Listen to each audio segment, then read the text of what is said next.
Resident Evil 2, c'est avant tout l'histoire d'une rencontre manquée et d'une nuit de cauchemar. Le 29 septembre 1998, Leon S. Kennedy, un policier débutant, et Claire Redfield, à la recherche de son frère Chris, arrivent à Raccoon City. Parés par un accident, ils doivent survivre seuls. Léon trouve refuge au commissariat de police, le RPD.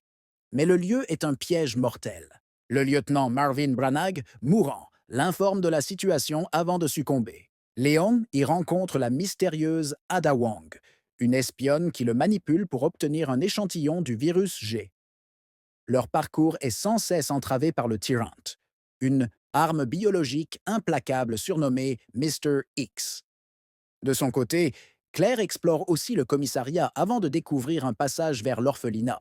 Elle y trouve Sherry Birkin, une fillette terrifiée, et lui promet de la protéger.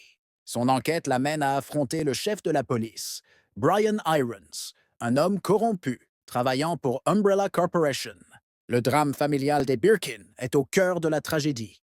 Le scientifique William Birkin, créateur du virus G, s'est injecté son propre sérum et mute en une créature monstrueuse.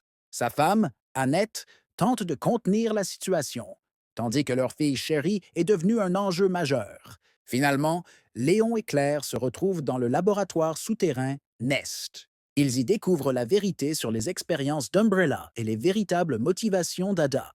Les confrontations finales avec les formes de plus en plus difformes de William Birkin sont terrifiantes. Léon, Claire et Sherry réussissent à s'échapper du complexe avant son autodestruction à bord d'un train. Profondément marqués, ils se séparent, mais sont unis par la même détermination. Mettre fin aux agissements d'Umbrella et faire éclater la vérité sur la catastrophe de Raccoon City.